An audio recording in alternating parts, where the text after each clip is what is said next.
हरे कृष्णा, राधे राधे। हम श्री कृष्ण चरितमृत श्रवण कर रहे हैं। आज का प्रसंग है नंद यशोदा।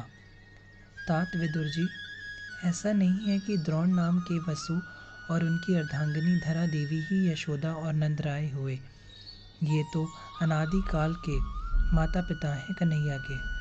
गोलोक से ही उतरे हैं ये और वापस गोलोक में ही जाएंगे। पर द्रोण, वसु और धरा देवी का अंश भी समाहित हो गया था नंद और यशोदा में। कालिंदी के किनारे विदुर उद्धव संवाद चल रहा है, जिसमें श्री कृष्ण चंद्र के प्रियतम सखा उद्धव विदुर जी को श्री कृष्ण चरितमृत का गान करके सुना रहे हैं। यहाँ समय का कोई बंधन नहीं है। यह कथा कब तक चलेगी कोई पता नहीं है। दोनों ही श्री कृष्ण के प्रिय हैं। इनको मात्र श्री कृष्ण ही प्रिय हैं। दोनों भाव रस में डूबे देहातीत हो उठे थे। मथुरा मंडल में एक राजा और थे, राजा देवमीर।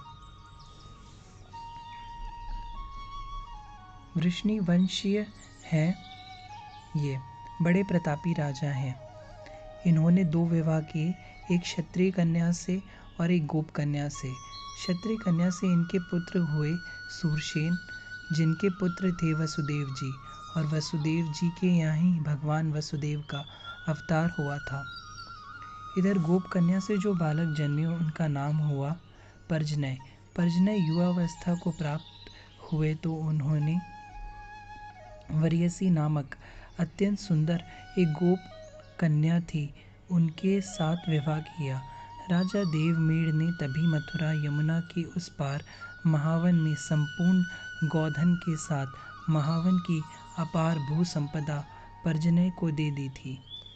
तब से ये लोग मथुरा छोड़कर महावन आकर रहने लगे। यही गोकुल है।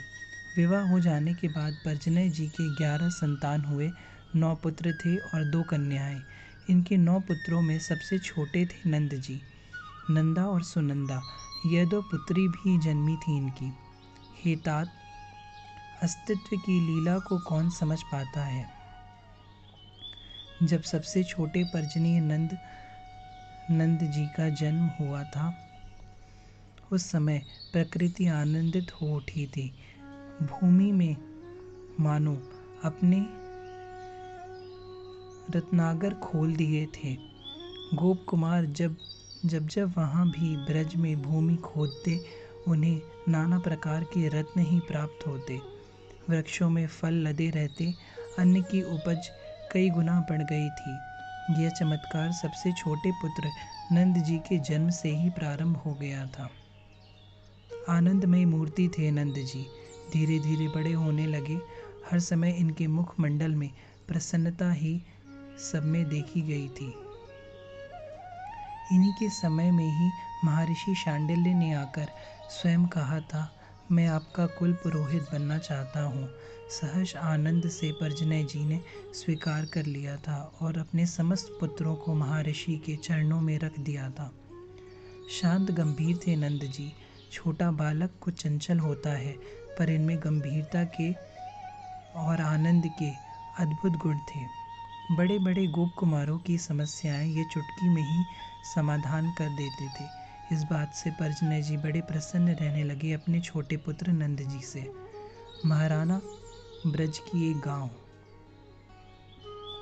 इस गांव के मुखिया थे सुमुख नामक गोप। इनकी पत्नी बड़ी धर्मशिला थी।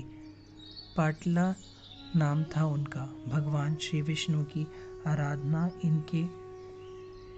उन्होंने पुत्री की कामना की थी, क्योंकि पुत्र थे उनके। हे तात विदुर जी, स्वप्न में सुमुख गोप से भगवान ने पूछा था कि आप पुत्री की कामना क्यों करते हैं।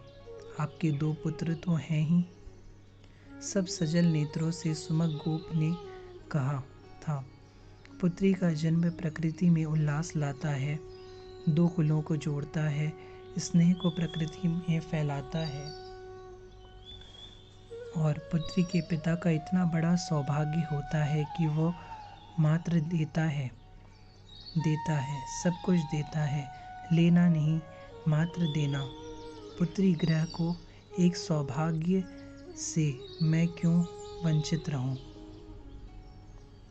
हे तात विदुर जी, भगवान नारायण भी बड़े प्रसन्न हुए थे सुमुख गोप की बातें सुनकर, और कहते हैं उसके कुछ दिनों बाद ही पाटला देवी के कुक्षी में यशोदा आ गईं, और वो समय भी सन्निकट आ गया। फागुन का महीना था जब यशोदा जी ने जन्म लिया। उनके समान कौन सुंदर था ब्रजमंडल में। तीखे नयन, गौण वर्ण, इतनी सुंदर थी कि अप्सरा भी लजा जाती थी यशोदा जी को देख के। और तात क्यों ना सुंदर हो, कन्हैया की मैया हैं। कन्हैया इतना सुंदर तो उनकी मैया में तो अपूर्व सुंदरता होगी ही ना। उद्धव की बातें सुनकर मुस्कुराए विदुर जी। नंदीश्वर पर्वत के पास अपने गोप कुमारों के साथ नंद जी गए थे। तब सखियों के मध्य वहाँ यशोदा जी भी आई हुई थी। नंद जी ने एक बार देखा था यशोदा को। हाँ, यशोदा जी ने भी सकुचाकर एक नज़र भर देख लिया था नंद जी को। परजनय जी कन्या खोज ही रहे थे अपने छोटे पुत्र नंद जी के लिए। महर्षि शांडिल्य जो त्रिकाल यज्ञ हैं, उन्होंने मुस्कुराते हुए सुमुख गोप कन्या के बारे में सब कुछ बताया, और यह भी कहा कि सुमुख की कन्या नंद के लिए ही इस पृथ्वी में आई है।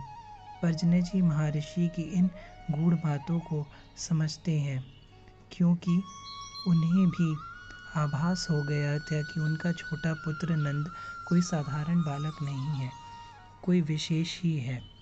उस दिन प्रकृति कितनी प्रसन्न थी तात। पृथ्वी में उस दिन भी रत्नों को प्रकट किया था अपने गर्भ से, जब नंद जी और यशोदा जी एक परिणय सूत्र में बंध गए थे। देवों ने आकाश से पुष्प बरसाए थे, गंधर्वों ने नाच गान भी किया था। सब प्रसन्न थे। प्रसन्नता चारों ओर और अनुभव से में आ रही थी। बड़े बड़े ऋषि मुनियों ने हिमालय की कंदराओं को त्याग कर ब्रजभूमि की शरण ले ली थी। अब तो यशोदा नंदन का अवतार होगा, अब तो नंद नंदन का अवतार होगा। अस्तित्व प्रतीक्षा करने लगा था, और उसी समय परजनय जी ने अपने छोटे पुत्र नंद जी को अपना मुखिया घोषित कर दिया। यशोदा जी को सब बड़े आदर से ब्रज रानी कहने लगे। कोई कोई ब्रजेश्वरी कहते। ब्रजेश्वर, ब्रजेश नंद जी के लिए संबोधन हो गया था। जब कोई यह सब संबोधन करता तो यह दंपति संकोच से धरती की ओर ही देखते रहते। अपनी गद्दी देकर परजनय जी चले गए भजन करने बद्रीनाथ। तात विदुर जी, अब सबको इंतज़ार था कि कन्हैया आएंगे। हरे कृष्णा, राधे राधे।